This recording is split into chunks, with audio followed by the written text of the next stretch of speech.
All right, so recap of what you just shared with me. Koshik is basically following through with the action items on the improvement plan in terms of like he sent you the stuff that you want him to send you. He's planned with you. Like you also saw some incremental improvement the last time you observed him in terms of the lesson plan itself.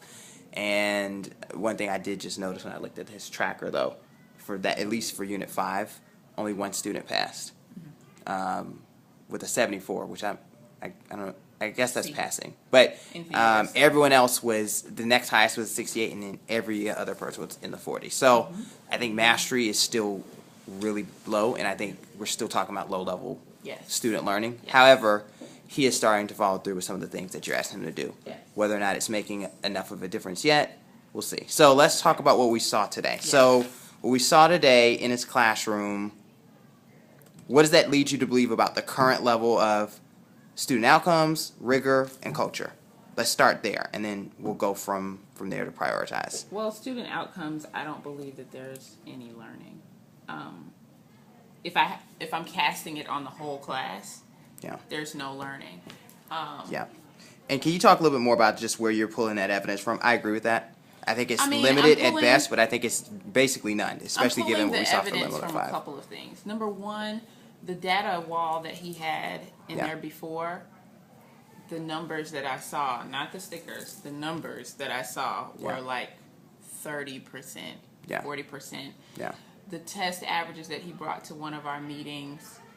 And the Unit 5 test averages. Well, the Unit 5 test averages are low.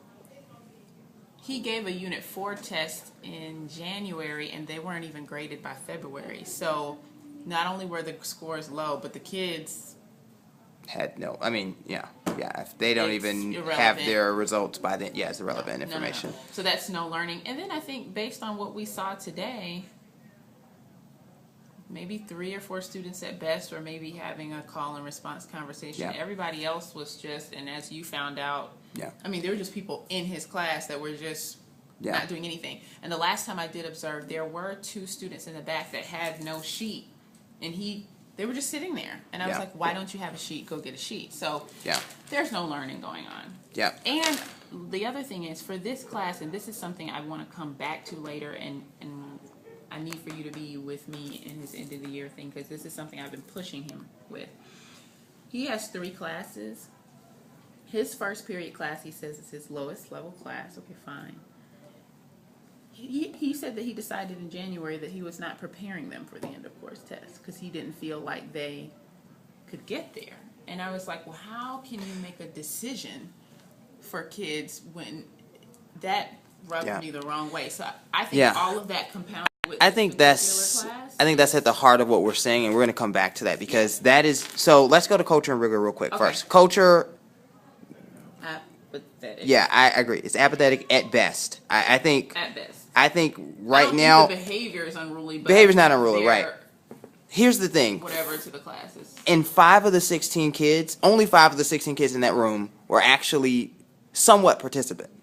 Like you said earlier, I would say 3 of those 5 were like most participant. They were the ones answering most of the questions. Right. The other 11 kids were literally doing nothing. Heads down, had no papers, no pencils, nothing. And then the kids that I talked to couldn't even tell me what they were doing, why they were learning what they were learning, or why it was important. So I agree. I think there's a lot of evidence that the culture is apathetic at best. One of the kids I talked to who was in the other class, he was like, he told me specifically, well, I knew, because I know what was being taught, but he was like, we did this at the beginning of last semester. Yeah. But that was a kid telling me that. So that concerned me greatly as well. So rigor. Factual. The questions that were on the board were procedural appropriate, but the way he was going through them was very factual recall. It's not anything greater than procedural because even still the kids weren't engaging in it. Yeah. So let's talk about the key issue here. Like what would we have to see change? Like what needs to change in his classroom? Like with students and then with him. And I think. Okay, so the student level change that would need. The student level change that would need to happen is that students would have to, greatly be more engaged than where they are now. Engaged meaning they need to actually know what's going on in class, like what's being like taught. have the materials. Participate. Yeah. Actually, like, know what class it is that they're sitting in. And I think, Andy, it goes back to the first thing that you named, which is the teacher change for him. He is not. He doesn't believe they can learn. He's not. He doesn't believe they can learn, and he is not holding them to any kind of expectations. And he doesn't. Well, and there's another piece. He doesn't believe that they can learn, and therefore has been made decisions for them about that, but refuses to take responsibility of his part in that. And that's the part that bothers me so, is that you're making decisions for someone else that is heavily attributed to you owning this process. And that bothers me, that he's done that for a whole class.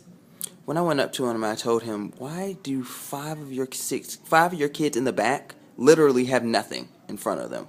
You need to give them something." And he was like, "Oh, yeah." And he went and gave them the papers at least to participate. But I was just like, "What? So what are we gonna do about this?" I think we've been circling around this with coaching for a little while, and I think it's been helpful that I've seen some, like I've seen at least the ebbs and flows with him. But I'll be honest with you about a conversation prior to the most recent one, the one before that I had with him, and I don't know if we've spoken in between that. And I told him point blank,